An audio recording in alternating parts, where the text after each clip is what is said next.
आप सभी को मेरा प्यार भरा नमस्कार। जब भी कभी कोई अपराध होता है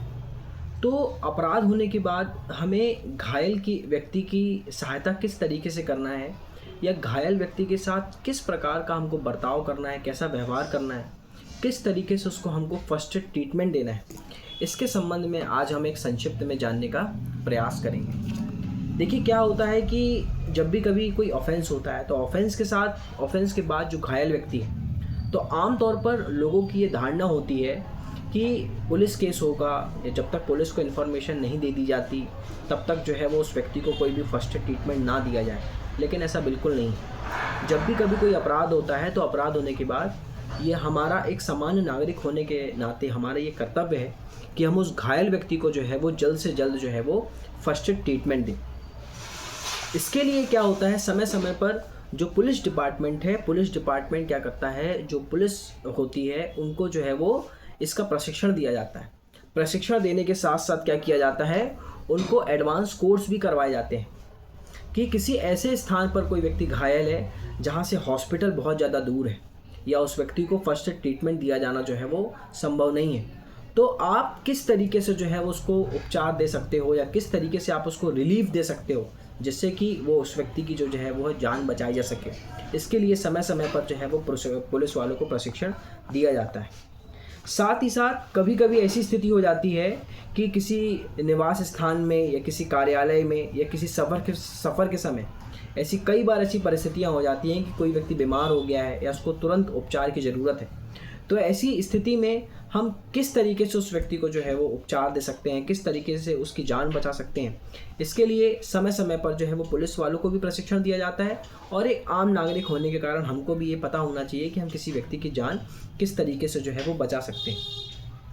यदि कहीं जैसे कभी कभी क्या होता है कि कोई एक व्यक्ति है लेकिन घायल की संख्या 2 है, एक व्यक्ति जो है वो बहुत ज़्यादा चिल्ला रहा है, चीख रहा है, दूसरा व्यक्ति ऐसा जो है वो बिल्कुल अचेतन अवस्था में पड़ा हुआ है, तो ऐसी अवस्था में हमें किसकी सहायता करना है? तो ऐसी अवस्था में हमें उस व्यक्ति की सहायता करना है जो अचेतन अवस्था में पड़ा हुआ है, क्योंकि जो व्यक्ति चिल्ला रहा है मतलब उसकी बॉडी एक्टिव है, सांस ले रहा है वो, लेकिन जो व्यक्ति अचेतन अवस्था में पड़ा हुआ है पहले हमको उसकी सहायता करना है। क्योंकि यदि कोई व्यक्ति अचेतन अवस्था में पड़ा हुआ है तो वो बिना श्वास के कम से कम 3 मिनट तक जो है वो जीवित रह सकता है। 3 मिनट के बाद जो है वो उसकी जान चली जाएगी, बिना सांस के वो लगातार 3 मिनट तक जो है वो रह सकता है। अब यहाँ जैसे ही कोई व्यक्ति ऐसी अवस्था में मिले तो सबसे पहले हमें ये चेक करना है कि जो उसकी श्वास नली है ना, वो चल रही है या नहीं, है ना, वो सांस ले पा रहा है या नहीं। इस चीज़ की आपको सबसे पहले इस चीज़ की जांच करना है, या ये देखना है कि ऐसा तो नहीं है उसके दांत टूट गए हैं, दांत टूट कर जो है वो फंस गए हैं, या मुंह में पूरी तरीके से खून भरा हुआ या खून का थक्का जम गया है। यदि ऐसी कोई स्थिति है तो सबसे पहले एक अच्छे कपड़े से, साफ कपड़े से जो है वो उसका मुंह पोंछे। उसके बाद ये चेक करें कि मरीज जो है वो सांस ले पा रहा है या नहीं। यदि सांस नहीं ले पा रहा है तो हर 5 सेकेंड में अपने मुंह से जो है वो उसको कृत्रिम सांस जो है वो प्रदान करें। कृत्रिम सांस से कभी कभी उसकी यदि सांस चली भी गई है तो वो सांस क्या होती है, कभी कभी लौट आती है, तो इसलिए उसको जो है वो कृत्रिम सांस दें। कृत्रिम सांस देते समय अपने दूसरे हाथ से उसकी नाक बंद करें। यदि आप एक हाथ तरीके से उसको सांस दे रहे हैं और यदि उसकी नाक खोली है तो हो सकता है कि सांस उसके अंदर तक ना पहुंचे, तो एक हाथ से उसकी नाक बंद करें और उसके जो है वो हर 5 सेकेंड में उसके मुंह में जो है वो सांस दें बार बार। साथ ही साथ ये चेक करें कि क्या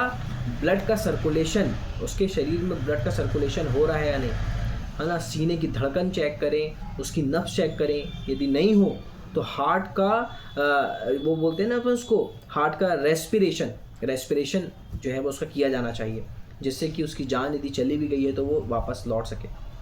खतरे से स्वयं को बचाएं। जब भी ऐसी कोई स्थिति होती है तो हमें ये भी ध्यान रखना है कि खतरे से हमको खुद को भी बचाना है और सामने वाले व्यक्ति को भी जो है वो खतरे से निकालना है। कभी कभी ऐसी परिस्थिति भी हो जाती है कि जब कोई व्यक्ति बहुत ज़्यादा चोटिल हो जाता है तो जितनी चोट उसको हादसे से नहीं लगती उतनी चोट उसको एक स्थान से दूसरे स्थान पर लाने ले जाने से लगती है। तो इस चीज़ का भी जो है वो प्रशिक्षण दिया जाना चाहिए कि किसी व्यक्ति को यदि वाहन में लिटाया जा रहा है या एक स्थान से दूसरे स्थान पर ले जाना है तो उसको किस तरीके से ले जाना है, कौन सी सावधानी हमको बरतना है, ये सारी चीज़ें हमको जो है वो पता होना चाहिए। कुछ प्रावधान भी दिए गए हैं, जैसे कि पुलिस रेगुलेशन का जो पैरा क्रमांक 815 है उस पर ये प्रावधान दिया है कि अपराध घटित होने के दौरान घायल या आहत व्यक्ति को क्या होना चाहिए, प्रशिक्षण के पहले जो है वो उससे एक फॉर्म में उसके जो है वो सिग्नेचर लें। यदि वो फॉर्म में सिग्नेचर करने के लिए समर्थ नहीं है तो फिर उसके जो परिवार निकट रिश्तेदार हैं उनकी सहमति लें। कोई भी नहीं है तो फिर पुलिस अधिकारी क्या करेगा, अन्वेषण अधिकारी उसको उस व्यक्ति को अस्पताल भिजवा देगा। पुलिस रेगुलेशन का पैरा क्रमांक 816 उस पर यह लिखा हुआ है कि जब साक्ष्य के प्रयोजन के लिए किसी महिला के शरीर का प्रशिक्षण किया जाना है, एविडेंस के लिए किसी महिला का प्रशिक्षण किया जाना है तो किसी महिला चिकित्सक अधिकारी द्वारा की जानी चाहिए। साथ ही साथ किसी कार्यपालक मजिस्ट्रेट के आदेश के बिना उसे प्रशिक्षण के लिए नहीं भेजा जा सकता। जब तक कोई एग्जीक्यूटिव मजिस्ट्रेट उसके लिए अपनी सहमति ना दे दे तब तक किसी को भी जो है वो इस तरीके से नहीं भेजा जा सकता किसी भी व्यक्ति को। साथ ही साथ यदि कोई ऐसी महिला है जो पढ़ी लिखी नहीं है या अपनी सहमति नहीं दे सकती, ना वो लिखी पढ़ी है ना वो अपनी सहमति दे सकती है, तो फिर उसकी सहमति जो है वो ओरली ली जाए और किसी गवाह के सामने ली जाए। यदि कोई आवयस्क व्यक्ति है तो आवयस्क व्यक्ति की दशा में जो उसके परिवार रिश्तेदार या नातेदार होंगे उनकी सहमति जो है वो ली जानी चाहिए। साथ ही साथ जब महिला किसी अपराध की अभियुक्त है, मतलब किसी महिला ने ही कोई अपराध किया लेकिन वो महिला गर्भपात की अवस्था में है या प्रसव को छुपा रही है, कोई महिला है ना किसी के गर्भपात करवा दी उसने, प्रसव को छुपा रही है या बाल हत्या किया है उसने या इस तरीके का कोई भी एक्ट किया है, तब उसी प्रक्रिया को हमको अपनाना है। परंतु शर्त है कि बच्चे के जन्म के बाद 11 दिन के पूर्व किसी महिला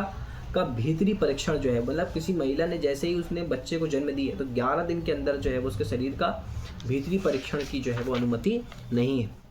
पुलिस रेगुलेशन का पैरा क्रमांक 817 जिसमें लिखा है कि कोई व्यक्ति जो किसी संज्ञेय अपराध का अभियुक्त हो तो पुलिस के द्वारा अन्वेषण किया जा रहा हो तो वह घायल हो जाता है और गंभीर रूप से बीमार हो जाता है तो उसे निकटतम अस्पताल में जो है वो ले जाना है। मतलब 817 का जो प्रोविज़न है ये उस व्यक्ति के लिए है जो खुद अपराधी है, जिसने कोई ऐसा अपराध किया है जिसमें जो कॉग्निजेबल ऑफेंस किया है, तो उसको क्या करना है, हमको जल्द से जल्द किसी निकटतम हॉस्पिटल में ले जाना है। भारतीय नागरिक सुरक्षा संहिता का सेक्शन 51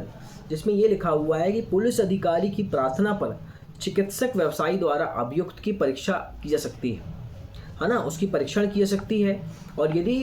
क्योंकि उसके शारीरिक प्रशिक्षण से कई साक्ष्य जो है वो हमको प्राप्त हो सकते हैं, और यदि किसी महिला के परीक्षण होना है तो फिर किसी महिला पुलिस अधिकारी के द्वारा ही उसका परीक्षण किया जाएगा। घायल व्यक्ति की सहायता के समय हमें कौन कौन सी सावधानी बरतना है, किस तरीके का व्यवहार करना है, हम उसको समझते हैं। सबसे पहले कि घायल की जो सहायता है वो उसको तुरंत उपलब्ध होनी चाहिए, क्योंकि जीवन की रक्षा की निर्भरता शीघ्रता पर ही निर्भर होती है। मतलब उसको जल्द से जल्द हमको कौशलपूर्ण जो है वो चिकित्सा प्रदान करना है। घायल व्यक्ति से बहुत शालीनता से बर्ताव करना है और उसको हमको सहानुभूतिपूर्ण उससे व्यवहार करना है। रिपोर्ट लिखने वाले पुलिस अधिकारी के द्वारा चोटों की प्रकृति को समझकर उसे एमएलसी में वर्णित करना है। एक चिकित्सकीय फॉर्म होता है एमएलसी, वहाँ पे पुलिस जो है वो उसके साथ जो भी उसके शरीर में जो भी दाग हैं, जो भी चोट के निशान हैं, उसको एमएलसी के माध्यम में, एमएलसी मतलब चिकित्सकीय फॉर्म, उसमें पूरा लिखेंगे। साथ ही साथ रिपोर्ट लिखने वाले पुलिस अधिकारी द्वारा चोटों के आने के कारणों की भी चिकित्सकीय फॉर्म में वर्णित किया जाएगा। मतलब जब एमएलसी लिखी जाती है, एमएलसी बनाते समय, चिकित्सकीय फॉर्म भरते समय पुलिस ये भी लिखेगी कि शरीर के किस हिस्से में चोट आई है और वो किस साधन से आई है, भाई डंडे से है, चाकू से है, किसी धारदार हथियार से है, चोट कैसे आई है, उसको भी एमएलसी फॉर्म में लिखा जाएगा। चोट की प्रकृति व चोट आने के कारणों की जानकारी उस पुलिस अधिकारी को भी होनी चाहिए जो पीड़ित को चिकित्सक के पास अस्पताल ले जा रहा है ना, ताकि मौखिक रूप से, मतलब कोई व्यक्ति किसी स्थान पे घायल है, अब पुलिस वाले क्या कर रहे हैं, उसको हॉस्पिटल ले जा रहे हैं, तो पुलिस वालों को भी इस चीज़ की जानकारी होनी चाहिए कि इसको क्या हुआ है, कैसी चोट लगी है उसको, तो वो जल्द से जल्द डॉक्टर को बता पाएँ और उस व्यक्ति को जो है वो ट्रीटमेंट दिया जा सके।